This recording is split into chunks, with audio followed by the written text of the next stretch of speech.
Coming up on Now That's It. Wanted to do something a little bit different. We've both had backgrounds at working at MSPs, running MSPs. Pete Hughes shares insights into the special approach Aura Technology takes to raise their relationships with their customers to the next level. And we realised that the way we were delivering the service to the customers is just very different than anyone else has, and it was working. Plus, why a continuing focus on M&A is important for their business moving forwards. The last 2 to 3 years has really been about consolidation and standardisation of the new customer base that acquired, and giving us the opportunity to then grow for the future.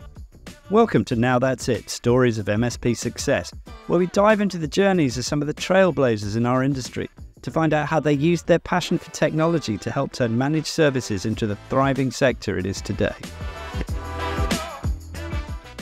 All right, Pete, thank you so much for being here with us today. Wanted to start out, why don't you tell us a little bit about your background and really how you got started in the managed service provider industry? So my background has been in IT for a long time now. I think when I was at uni, I was helping my friends with their computers and building them out. And I think it probably all started from there. I actually started my first job after uni, actually not in IT, but I fell into looking after the IT systems at that business. And then I realized that, that's really where I wanted to focus and get into the industry. And I had a couple of other jobs as consultant in internal IT management. And I realized that as a consultant and looking after other businesses, really where I wanted to go and really focus on the techie side of it. And that's really where I've always come from. So MSP for, over 15 years now. Wow, that's great. And so what inspired you? I know you have another partner. What inspired you guys to start this company? I think we just wanted to do something a little bit different. We've both had good long backgrounds in working at MSPs, running MSPs, and we wanted to do something a little bit different, bring a service to the marketplace, incredibly strategic, very standardized. So kind of not completely cookie cutter, but quite cookie cutter to our customers so that the customer knew what they were getting and we knew how to deliver it. So let's go back. You've been in business for quite some time now, but let's go back to when you were starting out. What were some of the challenges that you guys faced in sort of your early days of the business, and what were some of the things that you did to overcome those challenges? I think size and scale, and as a new startup MSP, background of it, working with much larger MSP and having lots of customers, working in a startup and having that scale and authority to be able to go out to a customer and gain their trust and gain their business was a challenge. And we always knew that we wanted to grow the business to be larger. So, we had to take a bit of a bet there to, invest and get some really good guys in, which we did, and girls. And we built the business up to get some scale so that we could bring our customers around, see our office, show that we actually existed. Initially, that was a challenge, working in a we call it sort of a broom cupboard really at a Regis office, and it was small, but we rapidly moved out of there because we realized that we needed to have a base. We needed to get customers to trust us. That's great. As I shared with you, I came from a growing MSP as well, and I remember those days when you really had to bet on your future. You had to look 3-4 years down the line and say, I'm going to need this resource. We don't have a lot of those types of customers today, but we want this to be a focus for our business. So I remember those risks you had to take back in the day, and when they did pay off, though, it definitely was a value. It's a challenge. Yep. So the name of this podcast is Now That's It, and the idea behind that is, what was that point in your sort of career over the last 15 years or so of building this business where you realized, you guys had done something special, and that you were targeting the right customers and you were providing some real value? When did you determine that this was it, that you made it? I think it's probably 8 or 9 months in. We had moved into our new office. We put the logos on the walls and the values on the wall. We'd employed more staff. I wasn't sat there answering the phone on service desk and also making sales calls, and whilst also going out and delivering projects all at the same time. We had a team around us that was helping, and we could take photos of our new employees outside with the Aura backdrop. And I think at that point it kind of hit home that we've actually created something here that could grow and could be very exciting, and we realized that the way we were delivering the service to the customers is just very different than anyone else has, and it was working. And I think that the product we created was being liked, and our customers engaged with us. They only came to us and they only called us when they needed things. So I think that at that point we kind of realized, hey, you know what, we've got something here and we really need to build on it. That's special. I think seeing that, you mentioned a couple things there, being able to step out of the business where you were the guy, the technical guy, and focus a bit more on the high level side is a big step. And we see that a lot with partners that are hitting these hurdles as they grow. And so I would agree that was probably a big one. And to be able to staff those types of employees that, you know, again, they look at this as like a family. You know, this is a different type of a company. That's really fantastic. Excellent. So let's talk a little bit about, you know, maybe when you acquire some new clients, what's that experience like? I mean, how does the Aura team sort of engage new customers, and how do you sort of build that trust early on in your relationship? So all our customer relationships pretty much start with a full strategy. We deliver a roadmap to our customers. It's a paid piece of consultancy and it's not a loss leader. We try to make money from it, but it's an expensive process for us and relatively expensive for the customer. They're paying for some consultancy time for us to sit down and actually look at their entire network and their entire systems from, not just from a technical point of view, but from a business focus. Well, we want to understand them and understand their business. If we understand their business, then we can recommend the right IT solutions for their business to help them be better at their business.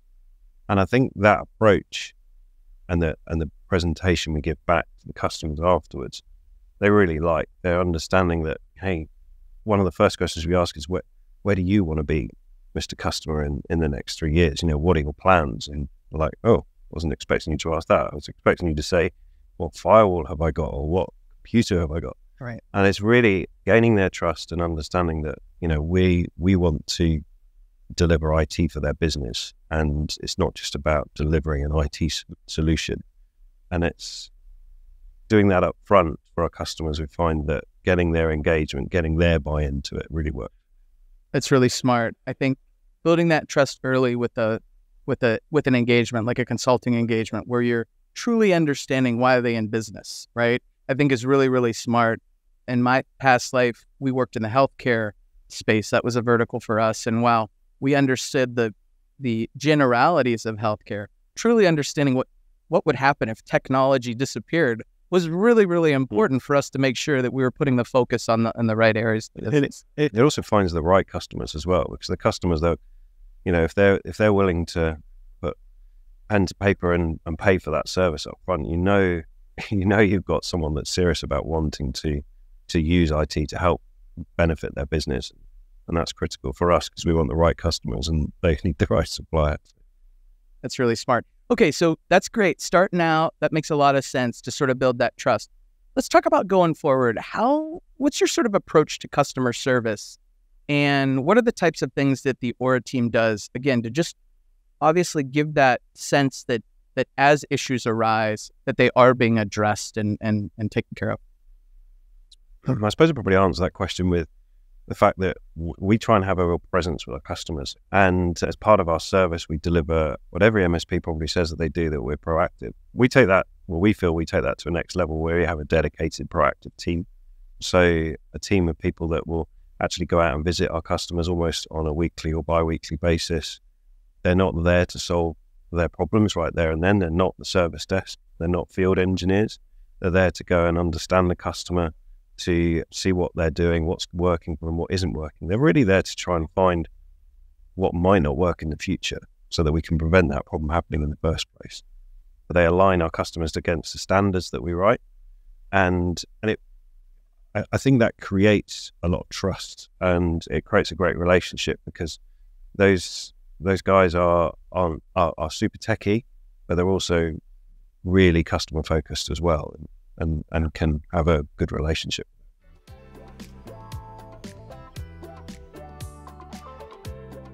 My name is Brian Sturdy. I'm with MSP Advisor, and we're here in Austin at the Enable Business Transformation event. I've been in and around this industry for about 14 years now, and honestly, I can say that Enable is the best partner that I've ever worked with as far as truly caring about their customers, the MSPs. Enable puts a ton of time and effort into educating their MSPs, not just selling them a product. We were talking about how to make your business better, how to make your business stronger. So taking that time to get away from your MSP and get out and start to, network and get in some of these peer groups and stuff is an absolute game changer for MSPs, and it's highly valuable.